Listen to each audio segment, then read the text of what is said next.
A disturbing end to an exciting homecoming weekend. Police are following up on a string of gun-related incidents near the NIU campus. Good evening, I'm Alan Kozeluh. Thank you for joining us. The Crime-Free Housing Bureau operates on a simple premise. A hardened criminal can come back from a night in a jail cell relatively unfazed. But there's one thing they won't come back from: an eviction notice. It's the 4th of July, but the Fourth Amendment is the topic of conversation here in Chicago and all over the country. Now, it seems like a lot of what you hear from high school news is about bullying. Are your students trying to make any statements here? No, I think our students have always embraced everybody. Nehemiah splits his week between coming here for kindergarten classes. The rest of the time, he comes to the Knoll Medical Pavilion for the Autism Program, or TAP, one of a number of programs that lost its funding on Good Friday. These dogs are trained to notice details most of us wouldn't even think about, like which side of the door the hinge is on. If they don't know which way the door is going to swing open, they could easily get stuck behind it. I am glad I don't have to get a turkey this year. Me too, Alan. But before we go any further, let's take a look at our weather window this Thanksgiving week. We've got Jody Wright with us. It looks like the snow is starting to stick, huh? I know, but we only got less than I would say, a half an inch of accumulation. Cornfest is many things to many people, but it all started with this tub, this engine, and corn. 3 men are under arrest after gunfire early yesterday just off campus. Around 2:30 a.m., police heard shots coming from Regent Drive. They said that they saw a man run into an apartment where they found several people and a loaded Glock 9mm pistol. Witnesses say after a group was turned away from a party, they began to fight and throw bottles at the apartment. Police say one of the suspects fired several shots in the air and then the group fled. No one was hurt. Now the trial continues March 3rd. If she's convicted, Patricia Schmidt faces probation or up to 5 years in prison. This is what all the fuss is about right here. What a catalytic converter does is convert exhaust that passes through it into less harmful gases. Without one, you'll have a lot more pollution, a failed emissions test, and a hefty repair bill. Ever wonder what it's like to go through your everyday routine and then by night transform yourself into something like a superhero?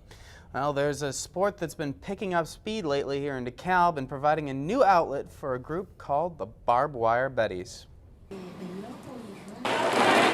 Kristen Spickerman spends her days immersed in graphic design. But Wednesday and Friday nights, she goes by a different name. At the Kishwaukee YMCA, Kristen becomes Tootsie Bang Bang, one of the Barbed Wire Betties, DeKalb's roller derby league. When I'm out there, I'm a completely different person. I feel a little bit more outgoing. I feel like I can push myself to be more. The Betties are just over a year old. They first got rolling in June of 2012, but evidently they're growing so fast that their normal location isn't cutting it anymore. They've been in talks with some larger locations, but there's a problem. Vendors worry about the damage their skates and safety gear could do to their floors. There are two types of roller derby. One is played on a slanted track, but the Betties play on a flat track. So, all they would need is a material for a floor that could stand up to the punishment the sport requires. That's why they've started a fundraising campaign. They want to raise $5,000 to purchase a removable masonite floor that will be able to withstand that kind of punishment. And we're just looking for a place where we can hold bouts, where seating is a little bit better, parking is a little bit better, because in here it would just be a little bit hard to make sure everyone could see the track and have the full experience. To encourage people to donate, the Betties are offering things like tickets for their new location and Barbed Wire Betties t-shirts. For NTC News, Alan Kozeluh in DeKalb.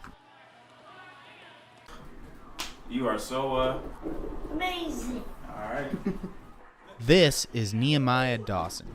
He's 5 years old and the number 3 speller in his kindergarten class. He's already at first grade words. He also has autism spectrum disorder. Nehemiah's parents credit his success to Illinois' autism program. That program is doing something amazing for those kids. And I just see the tremendous difference with my son since January. That's only about 3.5, 4 months. Nehemiah splits his week between coming here for kindergarten classes. The rest of the time, he comes to the Knoll Medical Pavilion for the Autism Program, or TAP, one of a number of programs that lost its funding on Good Friday. After the General Assembly passed a supplemental funding measure to get through the end of fiscal year 2015, Governor Bruce Rauner's administration suspended $26 million in funding to social services like TAP, surprising many state lawmakers who said they thought they voted to fund the program. Advocates say they've been told it's possible that funding could come back in fiscal year 2016. They also say some parts of the program won't survive to see that unless 2015's funding is restored. We are not an agency that maintains huge reserves. We operate and serve those in the community who most need services and who are least able to afford them. There are other programs Nehemiah could benefit from, but it might involve going on a waiting list, putting all those benefits on hold. Wait.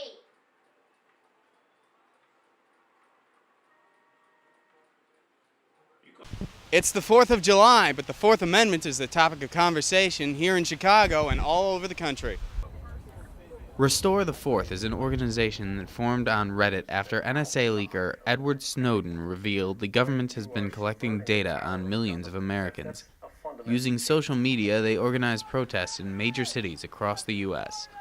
They say the NSA's PRISM program violates the Fourth Amendment to the Constitution, protection against illegal searches and seizures. There needs to be accountability by the people, which is sort of what the rally is about, that, democracy isn't just showing up for elections. The protesters encourage people to contact their legislators, but because it's a constitutional issue, it may have to be decided by the courts. And the only way to make a difference is if you can get the courts to follow the law. Organizers of the protest stress that Restore the Fourth has no political affiliation and that all are welcome. There are Occupy people here today, and we're happy that they're here. We are not Occupy Wall Street. We are not the Tea Party. We are concerned citizens.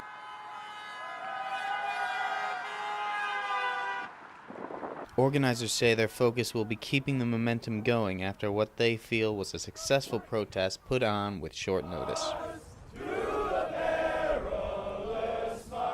Alan Kozeluh reporting from Chicago.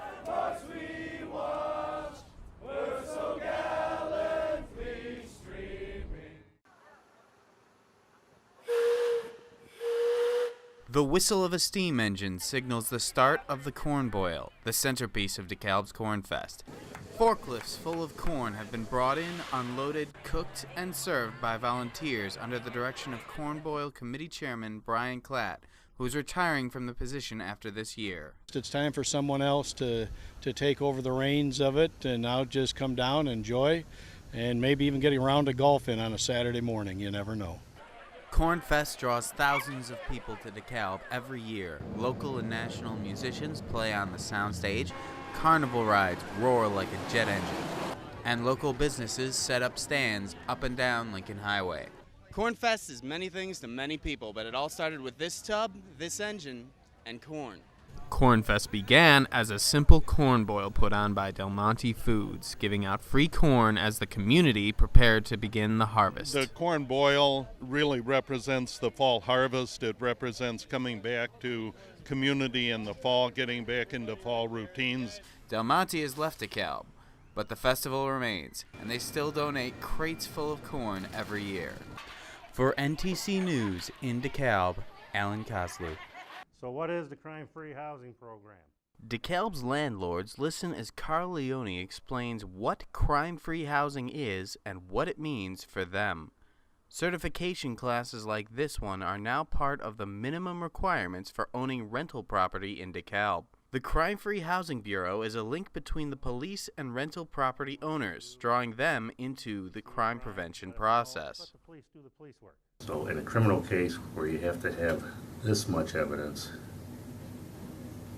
to have somebody leave, the landlord needs that much evidence, just enough to sway the judge. Okay, well, I just wanted to call in an arrest made out on your property. A key feature of the crime-free housing program is increased communication between police and landlords. Last time we told you about 809 Edgebrook Drive, about how police were able to cut the calls for service there in half. They're crediting this program and the cooperation of the landlords with that decrease. The Crime-Free Housing Bureau operates on a simple premise. A hardened criminal can come back from a night in a jail cell relatively unfazed. But there's one thing they won't come back from: an eviction notice. This is the hoe for weeding out crime in DeKalb. Here's how it works. Each morning, Carleone looks through the police reports from the day before. When he sees that there's been an arrest in a rental property, he contacts the landlord, either by phone, with a letter, or both.